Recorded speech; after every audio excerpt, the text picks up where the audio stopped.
लोग कहते हैं एक इंसान को मित्र बनाने से अच्छा है कुत्ता पाल लो। एक इंसान को मित्र बनाने से अच्छा है एक कुत्ता पाल। नमस्कार। आज की वीडियो में हम आपको लेकर चलते हैं इलाहाबाद में रह करके प्रतियोगी परीक्षाओं की तैयारी करने वाले छात्र अशोक यादव जी के पास। ये काफ़ी समय से इलाहाबाद में रह करके प्रतियोगी परीक्षाओं की तैयारी कर रहे हैं। लाठी जम के खाए हैं। लाठी खाएं भाई साहब? लाठी खाए हैं, सुना है लाठी खाने से रोजगार मिलता है हमको लेकिन ऐसा तो दिख नहीं रहा है। लाठी पे ही सत्ता चल रही है।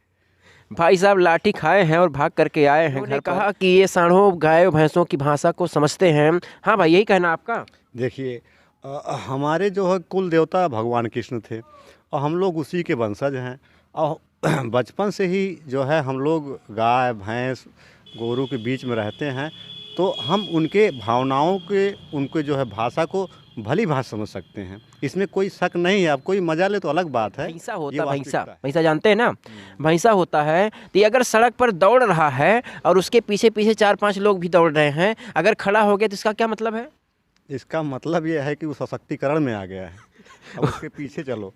अच्छा, इनका कहना है कि अगर सांड खड़ा हो गया तो कौन से करण में? सशक्तिकरण में आ गया। सशक्तिकरण में आ गया है। अब उसके पीछे पीछे चलो। उसके सामने जाने से क्या होगा? सामने आएगा तो रेल देगा। वो भैंसा है, कौनो मजाक नहीं है। अच्छा, आप गायों की भाषा समझते हैं? देखिए, ये तो मैं तो मजाक कह दिया, भाषा समझते हैं। भाषा का मतलब होता है भावना।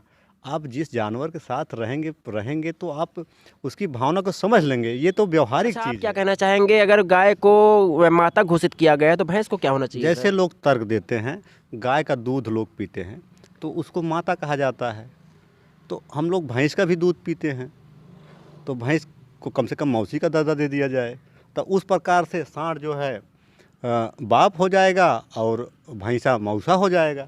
भाई साहब का कहना है कि अगर रिश्तेदारी बनाई जाए, अगर सही सम्मान दिया जाए, तो अगर गाय को माता कहा जाता है तो भैंस को मौसी, भैंसा को मौसा और सांड को पिताजी कहा जा सकता है। यही कहना आपका? देखिए, जो लोग महान संत हमारे देश के बड़े बड़े कह रहे हैं, मैं उन्हीं को आधार बनाकर कह रहा हूँ। कोई जो है जानवर को तो कोई अपना माँ बाप नहीं बनाता है। लोग अपनी माँ को माँ कहते हैं, लेकिन अब जो है धर्म के हिसाब से और संत जो बता रहे हैं हमको वो समझ में आ रहा है कि ऐसा भी बात है। गाय वाले मुद्दे पर, जानवर वाले मुद्दे पर सरकारों को कितना फ़ायदा होता है? देखिए, धर्म जो है वो इंसानों द्वारा बनाया गया है और उसमें लोगों को मूर्ख बनाने का सिस्टम डाल दिया गया है।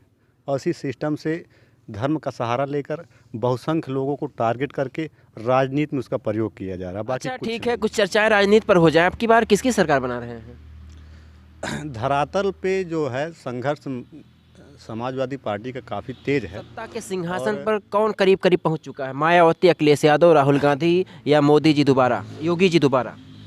अभी तो माहौल जो है समाजवादी पार्टी का दिख रहा है। और जो है नंबर 2 पर जो है क्योंकि सत्ता में है और उसके पास सारे संसाधन भी हैं, तो दूसरे नंबर पे बीजेपी लड़ रही है। और इस प्रकार से जो है सत्ता संघर्ष है। अब आगे देखते हैं कि कहीं त्रिकोणीय ना हो जाए, क्योंकि बहन जी भी अब जोर भर रही हैं पूरा और जातीय समीकरण से टिकट भी दे रही हैं और प्रत्याशी भी, क्योंकि प्रत्याशी भी अच्छे उतार रहे हैं और पिछड़े आ रहे हैं, दलित समाज से भी आ रहे हाँ, ये बताइए अम्बेडकर नगर में समाजवादी पार्टी का प्रदर्शन कैसा है? हैं। अभी तक तो यहाँ पर बसपा का प्रदर्शन अच्छा रहा है हमेशा से, लेकिन इस बार बसपा के बड़े बड़े नेता जो हैं, जो जिताऊ नेता थे और बड़े चेहरे थे उत्तर प्रदेश में, वहाँ कैबिनेट मंत्री भी रहा करते थे, वो सब इस बार सपा से हैं। तो ज़्यादा उम्मीदें हैं कि जो है सपा की सीटें आएंगी। लेकिन हमारे यहाँ जलालपुर में राजेश सिंह जी पूरी ताकत से लड़ रहे हैं और वो पूरा टक्कर देंगे, उम्मीद है। भाई साहब का कहना है कि जलालपुर 280 विधानसभा क्षेत्र अम्बेडकर नगर में बहुजन समाज पार्टी के प्रत्याशी राजेश सिंह काफ़ी उम्दा प्रदर्शन कर रहे हैं और अगर जाति समीकरण हावी रहा तो हाथी की रफ्तार तेज भी हो सकती है जलालपुर विधानसभा 280 में, ऐसा कहना है युवा छात्र, प्रतियोगी छात्र, इलाहाबाद में रहकर तैयारी करने वाले छात्र हो अशोक। तो वीडियो को जहां तक हो सके वहां तक शेयर करने का प्रयास करें। इसी के साथ मैं अपनी वाणी को विराम देता हूं और भाई अशोक को भी धन्यवाद देना चाहूँगा कि ये इलाहाबाद से भाग करके आए और इनसे मुलाकात हो गई। तो आगे वीडियो को बढ़ाते रहें। आपका भी आभार, धन्यवाद।